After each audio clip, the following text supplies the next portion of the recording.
শিৱসাগৰৰ ৰাজমাইত ডকাইতি সংঘটিত হৈছে বিজেপি কৰ্মীৰ বিৰুদ্ধে সংঘটিত হৈছে ডকাইতিৰ অভিযোগ গৰু কঢ়িয়াই অনা গাড়ীৰ পৰা ধন সংগ্ৰহৰ অভিযোগ উত্থাপন হৈছে সত্ৰধৰ গগৈ নামৰ বিজেপি কৰ্মীজনে ৫০,০০০ টকা লোৱাৰ অভিযোগ উত্থাপন হৈছে আৰু ঘটনাক লৈ শিৱসাগৰ এছপিক অভিযোগ ভুক্তভোগীৰ ডিমৌ থানাতো গোচৰ ৰুজু হৈছে সত্ৰধৰ গগৈৰ লগত আন একাংশ যুৱকো জড়িত হৈ থকাৰ অভিযোগ উত্থাপন হৈছে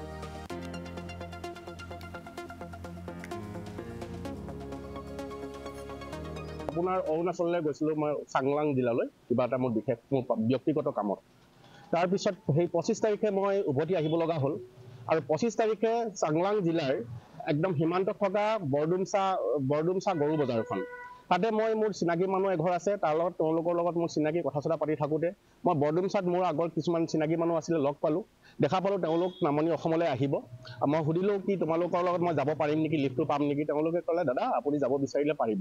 সেইমৰ্মে মই তেওঁলোকৰ লগত উঠি গুচি আহিলোঁ আহি আমাৰ ৰাজমাই যেতিয়া পাইছোঁ ৰাজমাই পাওঁতেই আপোনাৰ বৃহৎ এটা ল'ৰাৰ দল আহি পেলাই আগত আহি ছিগনেল দিয়াৰ পিছত গাড়ীখন ৰখালে গাড়ীখন ৰখোৱাৰ পিছত গোটেইকেইখন মানে গাড়ী ৰখালে মোক ধৰি লৈ পেলাই ৪-৫জন ল'ৰাই মোক ক'লে কি পইচা লাগে